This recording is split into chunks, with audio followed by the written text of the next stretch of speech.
Mortgage brokers, realtors, financial planners, bankers need to start working together. Yeah. Investment is another form of gambling if you don't know what you're doing. Correct. Understanding, the behavior of people's, when it comes to people's finances, the psychology. Like, yo, why are you talking about these stressful things? I'm like, yo, I'm giving you the facts. People got caught chasing price. People got caught trying to look good. Look at the numbers. If the numbers make sense, make the right decision. Right.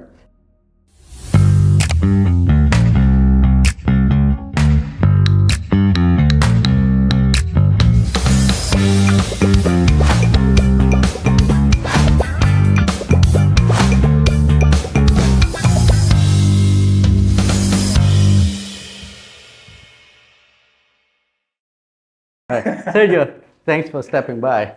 So, tell me about yourself. What do you exactly do? Sassy, we met at Landmark, right? Yeah. Yes. Okay. So back then, I had just recently started. So that was almost 7 years ago. I had started my journey in the world of entrepreneurship as a insurance agent. Okay. Okay. Very not what I planned to do, not what I thought I wanted to do, but. I used to work at Citizenship and Immigration, and you're working 9 to 5. You're showing up on time. You leave. It's 3 o'clock. You can't wait to exit. You go in the elevator. You talk with your colleagues about how shit your day was, and you're gonna do it again the next day. Yeah. So to me that felt icky, and I needed to do my own thing. And a bunch of things happened in life where thank God. It made it conducive to be able to make that transition out a little bit easier. And it hasn't been an easy journey from going from the public sector to private sector entrepreneurship. It's been tough. So I started as a life insurance agent, and when I did that, I started learning other aspects of personal finance, like the investment side of things, the tax side, the estate planning side. You get licensed, and then as you evolve, you maybe get a few designations, and you start maybe handling more complex things. So now I'm a financial planner, right? Okay. So I can use that title now after years of education and being in the industry. And I work with individuals and small business owners from just organizing their personal finances from the very basic things to some of the more complex things. So I'm a partner with them. If they have financial questions, decisions, I'm usually there to talk it out and explore other alternatives or options, right, for people. So yeah. So do you feel like everybody needs a financial planner to raise money? Interesting question, yeah. Generally speaking, most people will benefit from a coach, right? It doesn't matter what game you're playing, right? It could be your career, it could be you're trying to learn math in school, whatever it is, you're going to the gym, maybe you're in real estate, right? Like having someone who can coach you, give you expertise, you can walk your decisions and kind of, they can walk you through certain decisions, you can look at different options. I think anyone could benefit from that. And even me, myself, who I am an expert, I even benefit from having a coach or a financial advisor in that area. So the short answer is if you can't, I think, everyone should have one or would benefit from having one. So how do you qualify who somebody is a good financial advisor compared to somebody's bad? Because we live in a world today is everything on social media, TikTok, and some people just put out content, right? But they may be not the best financial advisor, because even in real estate, I see some of these people on social media, but they're not really selling or doing anything, right? They're not the most knowledgeable, but public sees people out there are the one most knowledgeable, right? It's okay, so that's a good question. So this is why Ontario and other provinces in Canada have recently changed the rules with the titles that insurance agents and mutual fund representatives and security license representatives can use. Let me give you an example. So when I got into life insurance, I could use the title financial advisor. Right? Even though I just had my life license. I could call myself a financial advisor, I could call myself a financial planner. And there's no one could say, hey, you're not that. Okay, so they changed the legislation now, that the rules, where if you're going to use certain titles like financial advisor, financial planner, you have to go beyond just your licensing. So you go beyond the LLQP, the MFDA, the CIRO. You have to go beyond these licenses, and you have to get designated. Once you get designated, now you can use titles like financial advisor being here, and then financial planner being here.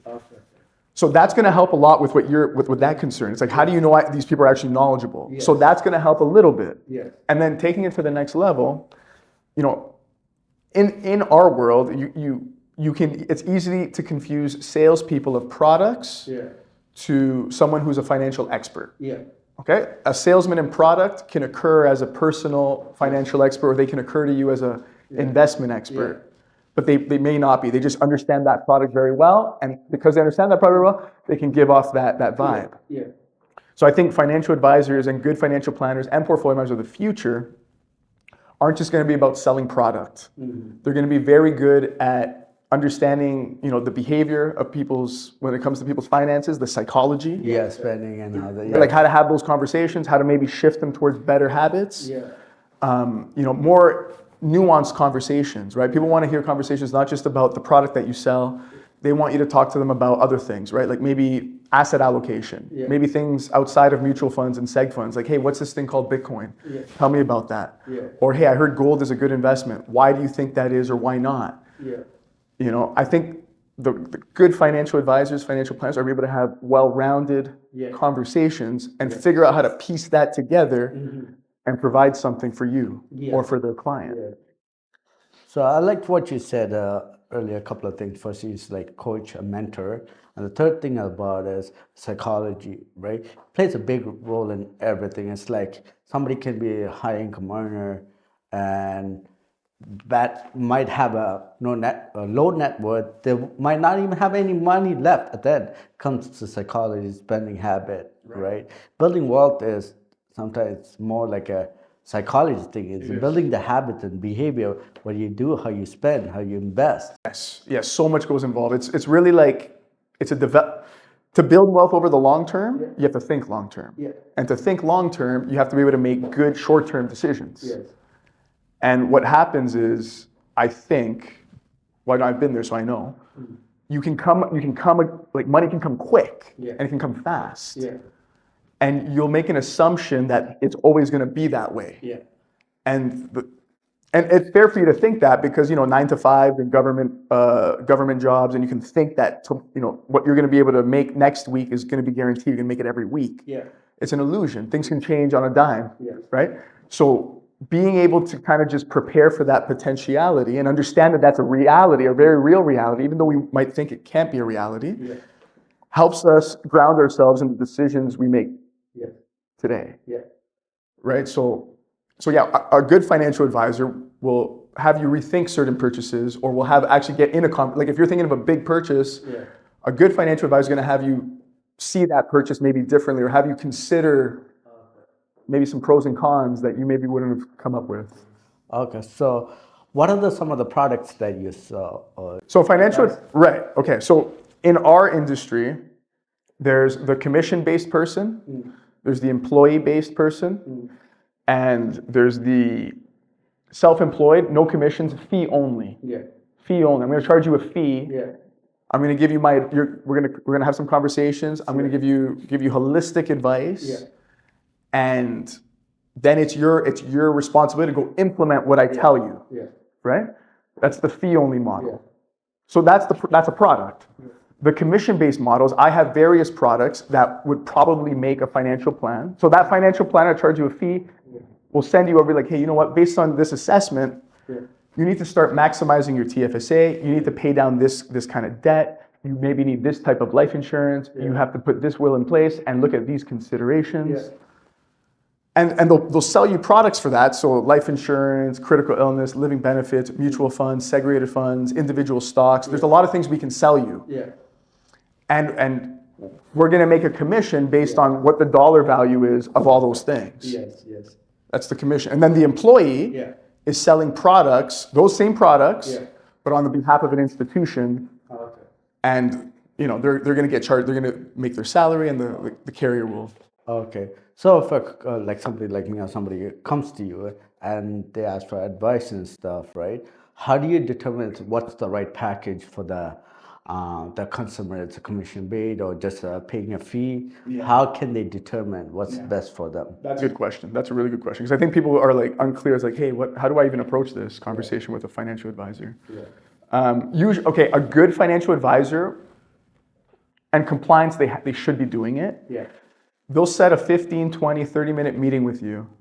No charge usually, unless these guys are super busy, they're super high-end, they might charge you for this conversation. But the really good financial planners out there will not charge you for this conversation. And they're gonna get to know your profile. Right? So we're talking like your personal information. Right? Like your age, date of birth, legal status, all that stuff. Where do you work? How much do you earn?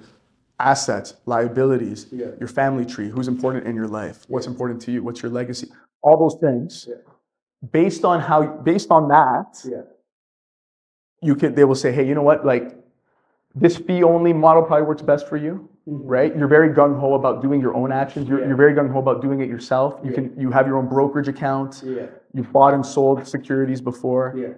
The fee only model might work for this guy. Hey, I just want an expert opinion. I'm going to pay one time. Give me your expert opinion, I'll go implement. For someone who's not hands-on, they don't care. Like I have clients, they don't give a shit about money, or they don't give a shit about the financial stuff, they don't give a shit about investments. They just want to not get poor every year. But they have no interest in opening up a brokerage account, shopping around online for all the different kinds of insurance and the nuances. That person is gonna want the commission money. They want more person. Hey, do everything for me? Okay, I'll get a commission for that. I'll give you the plan. Like those, and a good commission-based financial planner will still do what the fee-only financial planner does. They've gone through the same. Most of the time, they've gone through the same level of education. It's just what model are you going to adopt? So that's, I don't know. I think I answered your question. Yeah, you did.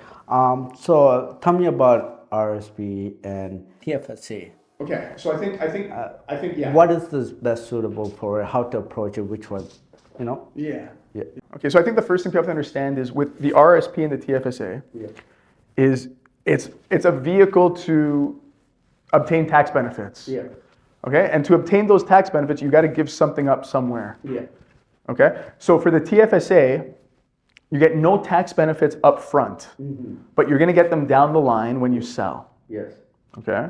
The RRSP, you get tax benefits up front because every your contribution reduces your income by that amount.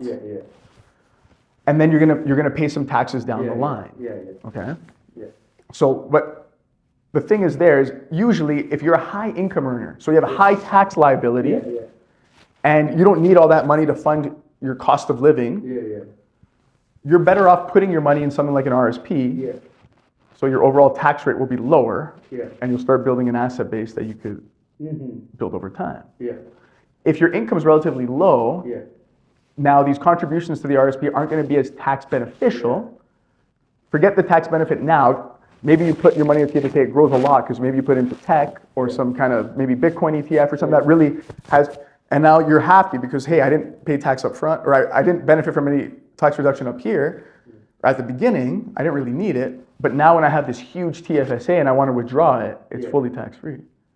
It's interesting how you explain it and stuff. Most of the financial advisors don't explain it, break it down like that, right? They always say maximize TFSA first, then RRSP. But like you said, it's based on individual. Based on individual, based on income.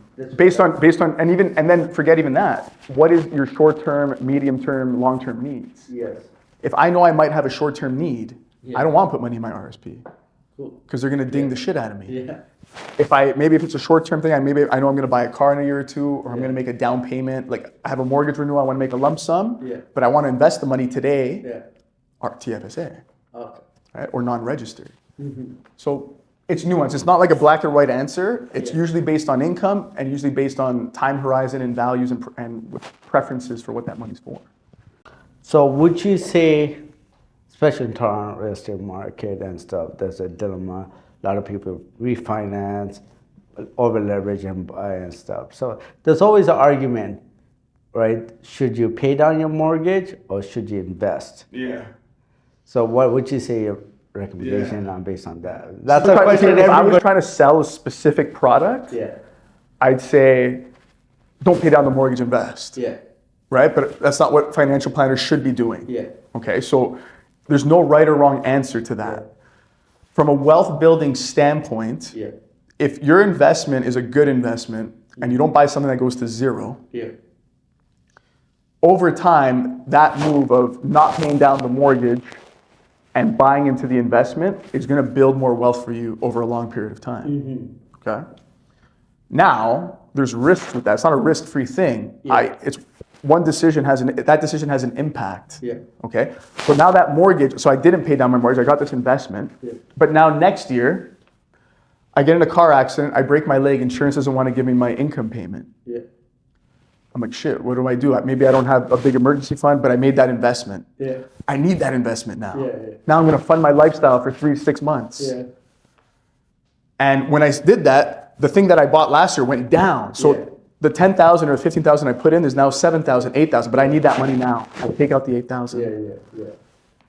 Now I don't have an investment. I still have the same principal. Yes.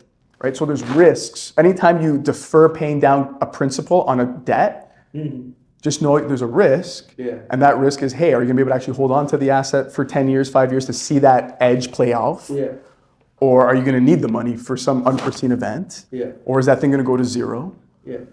So it's you know what I mean? It's it's preference, it's personal, you got to be strategic. Yeah. You know, for me, a lot of people will get more peace of mind having a smaller mortgage payment every month. Yeah. I can save $100, $200, $300 a month putting a lump sum down. Yeah. See, this is the thing is this. It's all. That's how I look at it. Based on individual, right? Sometimes it's how much you earn plays a big role and stuff. Yes. If you're a high income earner, you can take a little bit of high risk because Correct. you can correct yourself quickly. Right? And how you earn. Yeah. Right? Like, Yes. it's Yeah. how you earn too. Salary is a lot safer than commission based. Correct. Or even the type of business you have. Yes. Right? Like, if your business relies on a few high ticket sales to make your income, that is technically riskier than having a high volume sales where it's like I'm making a bunch of money off a bunch of people or accounts.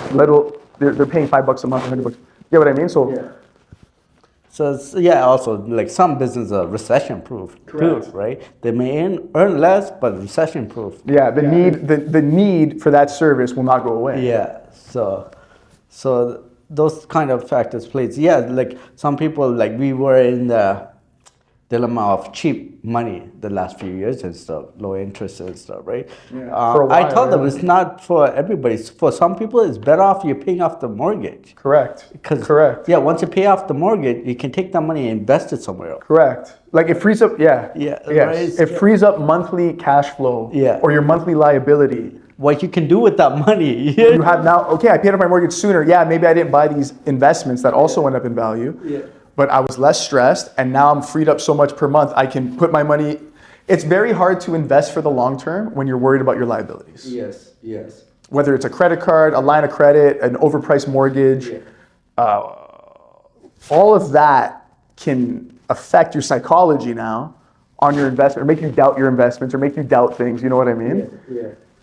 So yeah, it's like in real estate, people got trapped with low interest rates. And what happened there is there was a fervor, like a mindset that you can't lose on something. And anytime that becomes like a kind of a thought or a common narrative amongst a group, it's like you got to be very careful. Yes. So you know how many times I had clients that they want certain property like big assets and stuff. I wouldn't sell them on that, like a big house and stuff. I'm like, yeah, I will make that money. I'll make that huge commission check. Yeah. But 3 to 5 years, you're gonna come back to me. You're gonna lose everything. I had a client who left me because I refused to sell a house, right, beyond her affordability. Right. Yeah. It's the You're right kind of advice. talking her out of it. Yeah, but you know the thing is that's the right advice, but that's not the advice she wanted to hear at that time. She's like, look, all my friends, all my family members are buying big house and all that stuff. I'm like, market can turn in a second. Yes. Not a lot of agents knowledgeable. To be a real estate agent, you don't have to have any business background. You don't have to have a business degree. It's kind of like in our industry where you just have to get a license and now you're free to go. Like same thing with the LLQP, the mutual funds. And you do learn stuff there, but you don't gain enough experience. You don't get enough well-rounded knowledge to actually be able to advise clients on a variety of nuanced situations. That takes time. That takes education to be able to get there. Yeah. And you got to be an ongoing learner, very knowledgeable, right? I know you're big into personal development. You're always training. You're always learning new things. In our industry, we always got to be up to date. Yes. Right? Yes, of course. It's like what we give advice. Economic trends. You're in the business of selling. Call it a commodity. It's real estate. Yeah. You need to understand, in my opinion. Yeah. And I'm not knocking any mortgage, I'm not knocking any realtor, even financial advisor, I'm not knocking anybody, but you owe it to your clients to be the most knowledgeable and the best you can be. Yeah. And that means understanding how things work together. Yeah. And how certain things over here are going to impact things over here, and how things over here are going to impact there. And when you start doing that, now you're standing out. You're not just now in the realtor space or in the life advisor or financial advisor. You're not just like another agent. Yeah, yeah. You're like an expert. You're someone that like, oh, this guy's like, he's like my confidant. Yeah. I can trust this guy. He knows how to watch out for me, essentially. Yeah, even for me, like in my industry, I've been doing this since early 20s. I'll probably doing for another 40, 50 years, who knows? And how old are you right now? Yeah, I'm in the 30s, right? Okay. So I can't be ruining my credibility and reputation. Yeah. You're playing that's you thinking long term. Yeah, so that's a long term. For me, it's like, I wouldn't sell a product or service that I wouldn't buy myself. Exactly, 100%. That's what needs to change. And I told you this privately. Yeah. In our industry, we need to be more professional. We need to work together. Yeah. Mortgage brokers, realtors, financial planners, bankers need to start working together. Yeah. Because that is going to create the best outcomes for all those people. Yeah. Not just, it's going to create the best outcome for the client. Yeah. But also creates the best outcome for the advisors in that. Because like, hey, you're working, you're giving that client the best advice. Yeah. You know that person will be a repeat client every time. Yes. Every time. People think the short term, like I need this commission now. And life insurance is the worst because you can convince people to buy the more expensive policies that aren't necessarily in their best interest, but it's going to pay you, the advisor, the higher commission today. Yes, yes. So the incentive is to think short term. Yeah. To have the short, not realizing that a year from now, 2 years from now, that client's going to hate you and not refer you to anybody, not talk about the good service you provided. Yeah. You missed out on 5, 6 referrals. Yeah. So, thinking long term, helping your clients think long term, and you thinking long term for your own business is super important. Yeah, but like that's why it's important to find a full-time agent, not a part-time, somebody who really cares about it. For example, our commission sometimes can be 40, 50 grand, even 100,000. Oh, I know. That somebody average person will make in a year. Yeah. So somebody who gets into the business really quickly, they're going to look at that money. Yes, and it's cyclical though. They don't realize that it's more of a cyclical business. Like real estate and mortgage breaking or broking is more of a cyclical business than insurance. Yeah. Right? Because insurance, for example, is slower. Yes. But regardless if the economy is really good or really bad, most people are gonna be like, yeah, I have a family, I got kids, give me some insurance. Yeah. Most people, right? Like 80%. Yeah.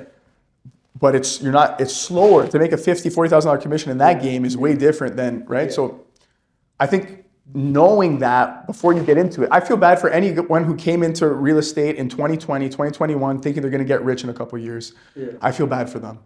It's the funny part is I was going to interview a real estate professor. Like he used to teach at Oriel College. All right. So some of these agents, they wanted to get into real estate and stuff, right? Yeah. They don't know how much work goes into it. They're like, they're like, what do you have to do and stuff? You got to cold call. Sometimes you got to door knock. Like, yo, why are you talking about these stressful things? I'm like, yo, I'm giving you the facts. Right? Don't give people facts. It's offensive. I'm like, but like, the thing is, I don't want to waste other people's time, and you got to have a realistic expectation.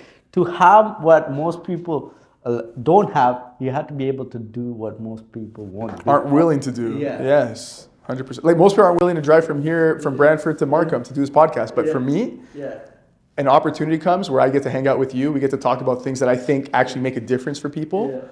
I'm down to do that 2.5-hour drive. You know what I mean? In the snow, because it's worth it. Yeah. But a lot of people aren't. Yeah. I'm not trying to toot my own horn but I'm just saying we got to break through. And we did some training. Like we met at a personal development school where it's like, hey, you got to break through the resistance. When you feel resistance, you got to break through. You got to break through. And like, if it feels hard, you're probably on the verge of something that that could lead to a breakthrough. Yeah. So those are like the small patterns you see as somebody being persistent, that stuff, right? So, so that's why a lot of people got bad advice, and so it's okay to go to somebody, your friends or family, whoever. At least make sure they're very knowledgeable, because when people buy a house and stuff, they always look, I want a good neighborhood. Yes. I want a good school, right? But really always, they don't ask the question, I want a really good real estate agent who can give the right advice. So I asked them, I'm like, listen, your kid might go to this school for like 8-10 years, I don't know, whatever, but you're going to be paying a mortgage for 30 years. Yeah. Right? So if you pay something like 50 to 100 grand extra, you're going to be paying that for 25 to 30 years or so. So don't you think it's important to have the right professional who can give you the right advice? Yeah. That's why I'm like, go and interview a few real estate agents. Don't just go to the one person you know or something. Yeah, you can trust them. Yeah. Make sure you're qualified for that. Yes, you're qualifying them. Yeah, you're fit for it. Yes, exactly. And I would say I'm not a realtor, but I like the way I think I would qualify people based on financial planning, right? Because for me, it's just, do you understand the loan that you're getting into, and do you understand all the expenses related to it, and can you realistically afford it year after year? Yeah. Those are the things I need to find out. Okay. Right? Or I want them to at least be aware of it or have thought about. Okay. Tell you a story.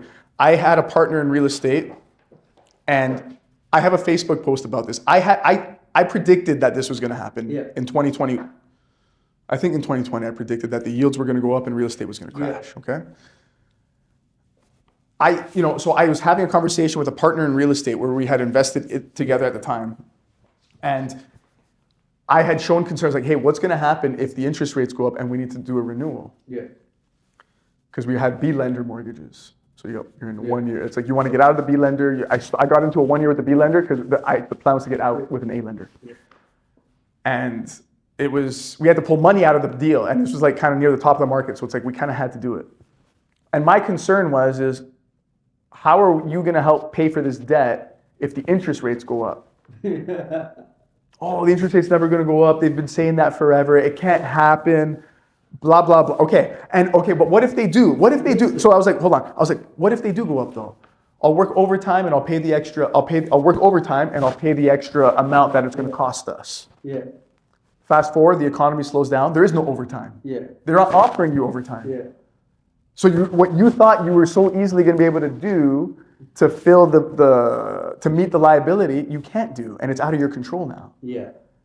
And that's what people need to understand is like there's always risks to everything. There's things outside of your control, there's things within your control, and you got to try to be prepared for as much of that as you possibly can be. So, for example, anytime somebody says it's guaranteed or this or that, run the other way and stuff. Yes. This is why I told you it's really important for like even certain professional financial advisor, realtor, mortgage broker, have some sort of business background or degree so they understand how supply and demand works, inflation works, interest rate. Correct. If they don't have the basic foundation, it's like when you do a real estate course, a real estate license, you know how much like you learn about inflation or like interest rate? 0.1%? So it's like this little paragraph. Yes. That's all. Yeah. And same in our industry.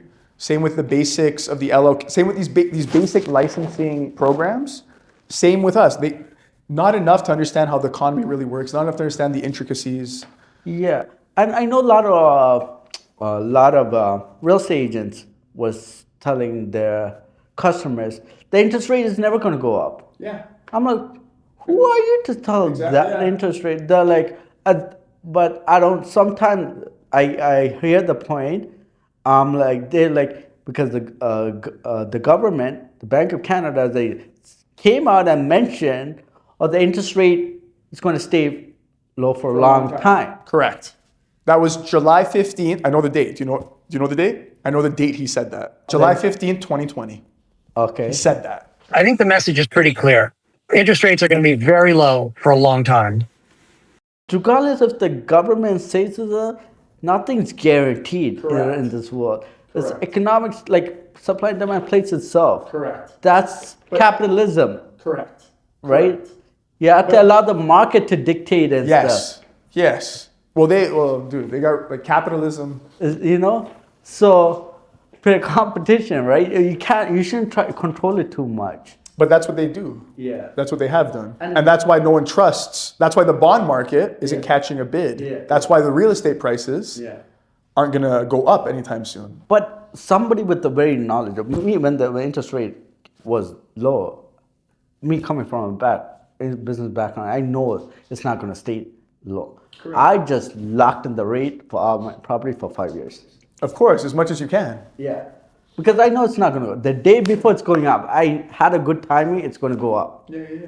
You know? So, like, yes, some of the agents told them, clients, the interest rate is going to stay low for a long time and get them to buy properties.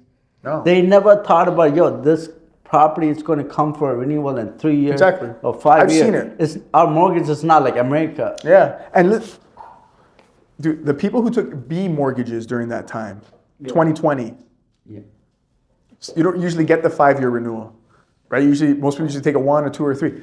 Those people got crushed. Yeah. And a lot of those mortgages are people buying the condos and buying the second or the third properties. Yeah. And I know that it's our responsibility to make wise decisions, but I don't want to get political. We shouldn't have the governor or the head of the Bank of Canada telling us that interest rates are going to do anything like that or make any recommendations about what we should do and not do.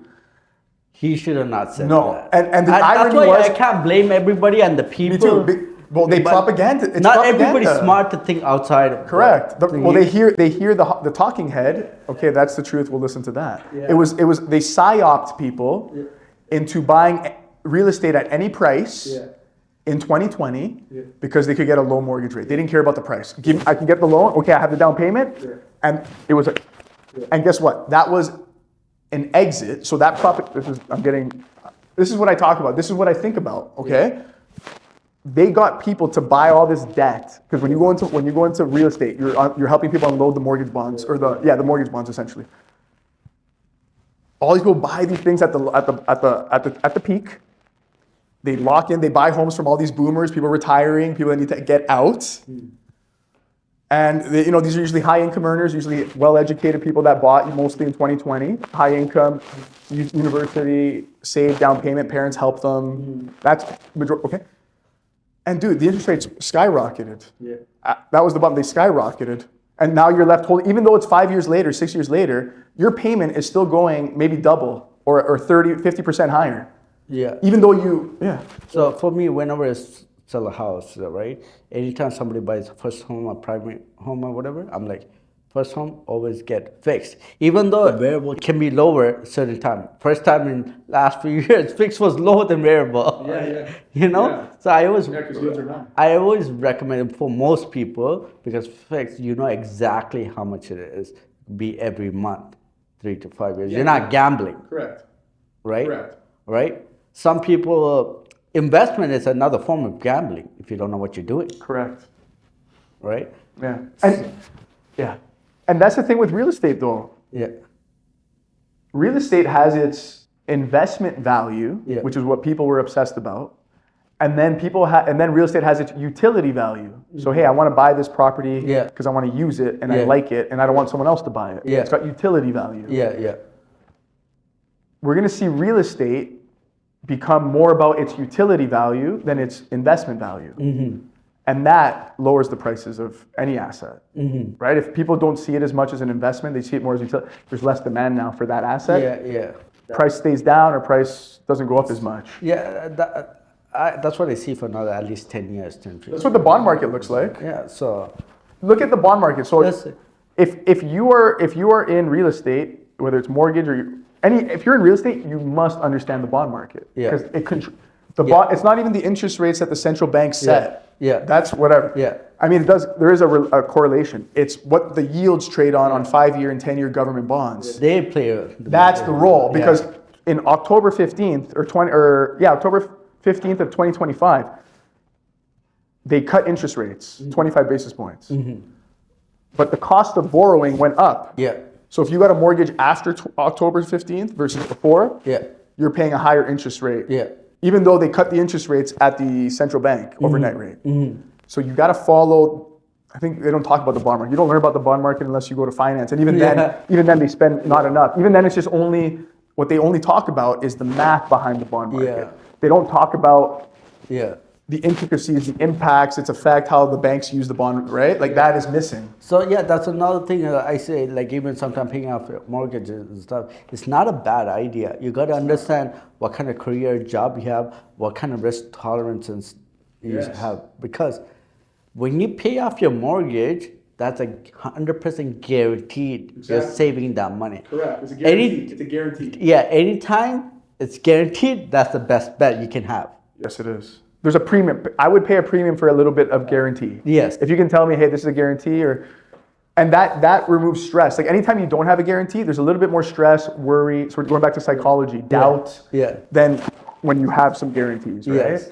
So there is value in that. Yeah.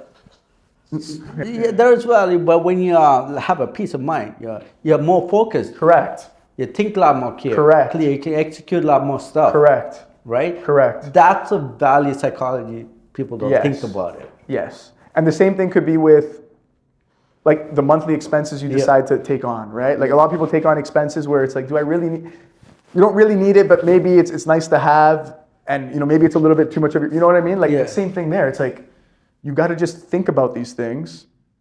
Ask yourself, okay, I can afford it now. Can I afford it in the future? Yeah. Is there anything else that maybe I should be buying instead of this? Yeah. And if you can answer all those questions, then spend away but I think too many of us do those things without actually thoroughly thinking about the future and thoroughly asking ourselves the pros and cons of these. Yeah. So I kind of feel like whatever happening, sometimes it sucks for a lot of people and stuff.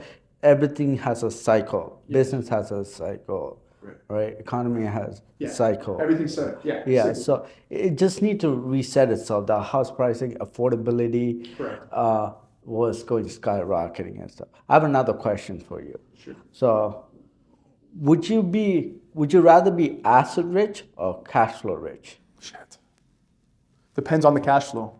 Yeah. Right? So again, it depends on the sources it depends what kind it is, right? What kind of asset, what kind of cash flow. Yeah. Right? How reliable is the cash flow? Yeah. Ideally, you want cash flow, revenue. Yeah. Because that's power. That's optionality. Right? The key is finding the balance between, hey, how well am I able to turn this cash flow to turn this thing into wealth? Yeah. So if you're asking me what's more important, cash flow is most important. Yes. Assuming you're not a professional investor, assuming you're a regular participant in the economy, you want high cash flow. Yeah. So this is what we were ruined by last 10 years, my opinion and stuff, right? There's a lot of people about building long term and stuff. The money was still cheap and everything, refinancing and stuff. This is the thing. So they were always trying to build wealth, refinance, buy other properties and stuff. The thing about being asset rich, right? If you don't sell it, it doesn't mean anything. You're just stuck. Exactly. You're stuck. So this is the problem in Canada and stuff. People own real estate and stuff. They may be having a property like 2 million, 3 million, whatever. Its average house is close to $1 million down here. So if everybody own a real estate, they all like naturally become a millionaire, right? Yeah. But the quality of life they live, it sucks. Right. Because there's cash flow poor. Right. What's the point in you're being asset rich and living poor? Right. That's why sometimes renting makes sense. Yep. Because if the rent, rent makes sense a lot of times. Yeah, so that's why for me, it's like, I'm a real estate agent. Most of the real estate agent would be like, yo, you got to buy property. No, I tell them, look at the numbers. If the numbers make sense, make the right decision. Right. If the rent is lower than mortgage. It's income. See, that's the thing. So too much times people are valuing real estate on its appreciation value, not its ability to generate income or its cash flow value or its expenses. Yeah. Huge mistake. Yeah. Like a professional realtor or real estate investor, they're focused more on those numbers, right? Like how much debt, how much income, what are the expenses? Yeah.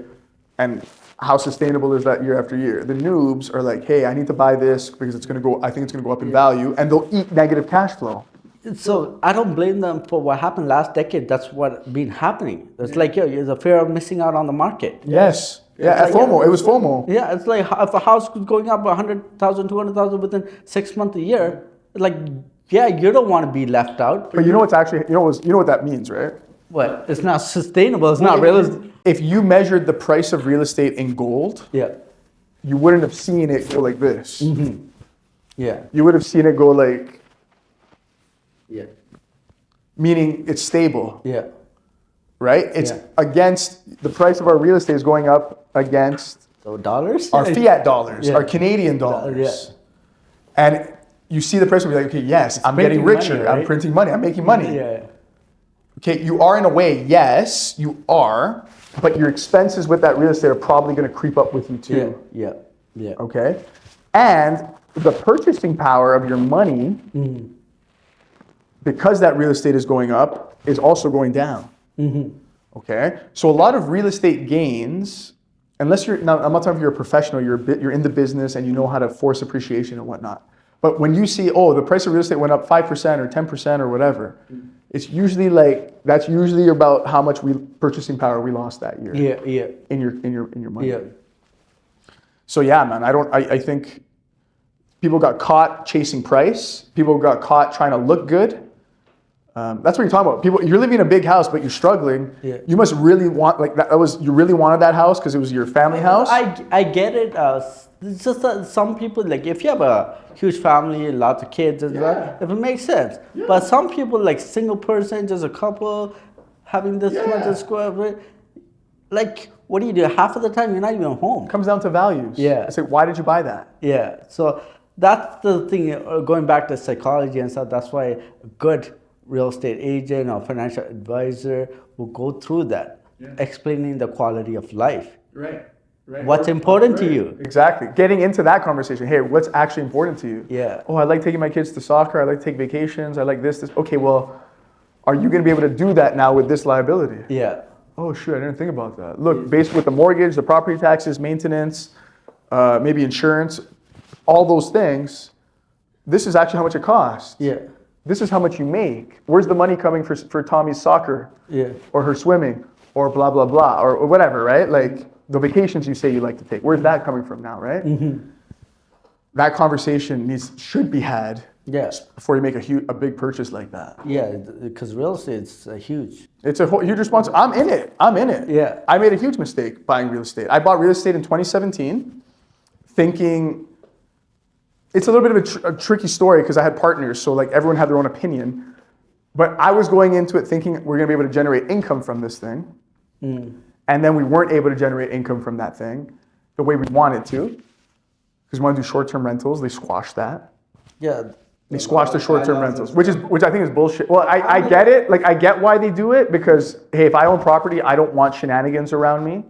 But I also think it's like, hey, like how much, if I own my property, do I actually own my property? Like, why can't I do, you know what I mean? It's like pros and cons. Because I'm like, I did short-term rental too. I'm an Airbnb super host too. I tested out everything. When it comes to real estate, I tested out everything. That's why I also, like whenever you get advice from somebody, make sure they're doing what you want to do or something, or some sort of experience, right? So yeah, there was an Airbnb boom in like 21, 22, then the COVID-19, that's peaked. Right? It's guaranteed to come down because people don't want to stay like young couples or single person. They don't want to be with their parents' house during COVID-19. They'd rather have a space and bring their girlfriend, friends over and stuff. That had a boom, right? So that reached its peak and stuff. We got it correct. But I get some understanding why certain cities are moving out and stuff because not everybody should be able to run Airbnb because it got to be some sort of regulation because if you're living beside Airbnb, there's always like parties or something and disturbing your enjoyment piece and stuff. That's why a little bit of regulation, I understand. And not every host cares. Right, yes. Correct. You know, Correct. you want those hosts that actually care. Yes, you want them to be invested in that neighborhood, in that building, or that location, whatever it is. You want them to care. So that's why some cities they regulate. They make sure they understand the safety, privacy, everything. Yeah, you hear a lot of horrible stories. For sure. Yeah. So. For sure. And somewhat I understand because. But when you remove income earning potential from an asset, you from affect its investment. price. You affect its price because now it's less attractive. Like I bought my condos thinking I would be able to do that. Yeah. That's why I was willing to pay that price because I was doing the math. I was like, okay, if I could make this amount per month and to get this income versus this is a good investment. Yeah. But when you impact the income part of the equation, then the expenses go up. So maintenance fees went up, property taxes almost doubled. Like that, you know what I mean? Like that changes the price on things, right? If my property taxes have doubled from the time I bought, that's going to put downward pressure on the price. Oh yeah. So the thing about real estate is it's so tied to interest rates. Yeah, and another thing is agents who sell lots of pre-construction condos or pre-construction houses sell their clients based on speculation. It's not guaranteed. Yes. I always tell clients, if you have the choice to buy pre-construction or resale, go buy resale. Even if, but some people want new homes. It's like personal preference. I'm like, if you're going to go and buy the pre-construction, also at the same time, go and see what's available in the market. It doesn't have to be it's someone like brand new or somebody who bought it and they want to flip it or they can't close it. Some are 6 months or 1 month, 1 month or even 1 year. Yeah, I mean that's good right now. So you know what I'm saying? You actually see what you're buying. When you buy pre-construction, you're just getting a paper with the legal documents. Yeah. You're buying an idea that is hopefully going to come to fruition as designed. Nobody can really can say what's going to happen in the future. No. Stuff can change. Just look at the Canadian economy. We thought we'll be good integrated with the US for a long time. Yeah. Nothing's guaranteed. You don't know things can change overnight, right? Yeah, with the swipe of a pen. Yeah, that's why when you at least buy resale, you're like, okay, this is now. As long as you pay your mortgage payment for, you're good. And I think being very clear as a buyer, being very clear, are you buying this for investment purposes, or are you buying this because you want this piece of property? And what percentage? Is it 50? You get what I mean? Yeah. And then that should, if it's 100% investment, okay, then you're going to make a decision based on investment factors. Yes. If it's 100% enjoyment and family and blah blah blah, then you make your decision based on that. Yeah, even with the investment, real estate and stuff, it's good and stuff, right? But you just shouldn't blindfoldly go and buy everything. You have to look at all the factors of production, right? That what's going to happen, the political, legal. Yes, the politics is huge. And legal, environmental, cultural, right? Yeah, it's all it's going to impact. It's like we seen in last decade the world was going this way. Now it's coming back this way. Yeah. Yes. You get what I'm saying? Yes. So as a professional or somebody you're getting advice, you got to interview them, make sure they have a little bit of understanding of overall whatever happening around wherever you're investing. Yeah. Also, if they do what you want to do and stuff, right? Like, would you want to buy a property with a real estate agent that doesn't own any property or have never invested? Yeah, or never invested. Yeah, exactly. Yeah. I mean, if the realtor is knowledgeable, like I knew a really good realtor who just rented, and he's just like, I'm single, I don't want to buy a place as an investment. I like to rent; it's cheaper. Yeah. I'm just going to rent. But he's a good realtor. He sells homes to people who want to buy them. And he was honest with me a long time ago. I was like, why do you buy real estate? He's like, I don't think it's a good investment. Yeah. And this was actually before 2020. Yeah. He's like, I don't need a house. I don't need a place. He's like, I'm going to rent for now. Yeah. And I was like, that makes sense. Like, you're probably a single person. And he's single, right? So it's like, it makes sense. It's like renting.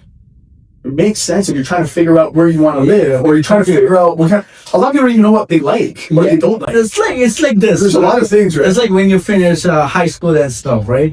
Nobody knows what they really want to be. Correct. And sometimes they're like, if you don't really want, they always recommend go and do general art. Correct. For me, that's the stupidest course. Correct. Because what are you supposed to do with general art? I mean, if you're really confused, go and take a business program. You can always apply business program to regardless what you Any industry. Yeah, business applies to everything. Yes. Right? 100%. Yes. 100%. Yeah. Yeah, I think the future of our industry, both yours and mine. Yeah. 2020 was like a demarcation point. It's going to change.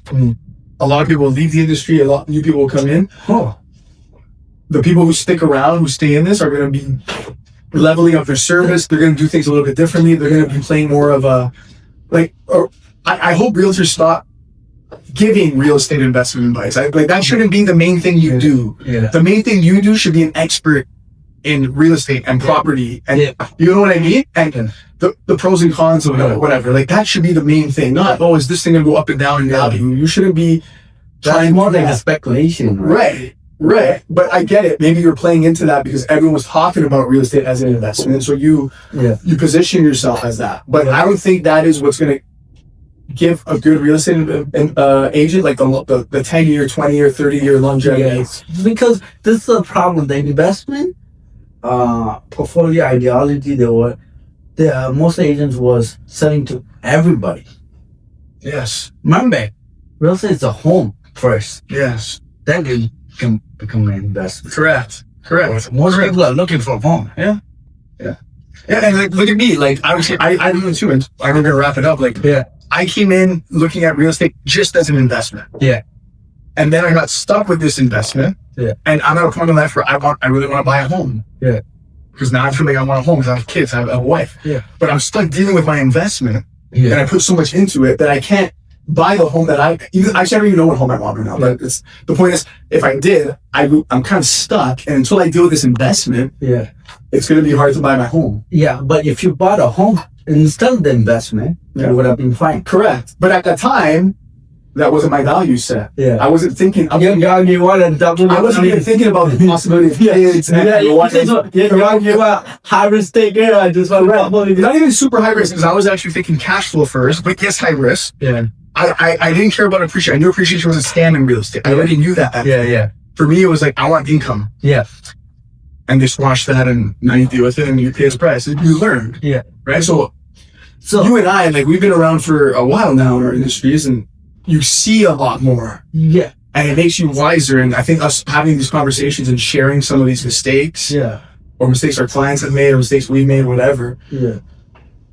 That's how people avoid stupid decisions. Yeah. You know Just like that's why these cycles happen. It's for good reasons. That there was a boom in real estate. There's a boom in real estate, and eventually the market corrected itself. The price are corrected. Correct. And it could take a long time. Sometimes you can be in that correction for a long time. Yeah, and the bad apples usually get out of the business. And right. Yesterday there was an announcement, like one brokerage, a few millions missing. Yeah. And 800 agents suspended, license suspended or something, right? So this always happens. When the things are going good, everybody looks like a rock star, superstar. Yeah. But like 2026, this year moving forward and stuff, for agent to sell a house, it's not about marketing. You gotta be skillful. Yeah. You gotta be really skillful. Yeah. Yes, you do. Yes, you do. You gotta be very skillful, and you'd have to be very good at building and maintaining your relationships. Yeah. Yeah, that's interesting. I'm excited. Thank you. Cheers. Thanks for having me. Bye.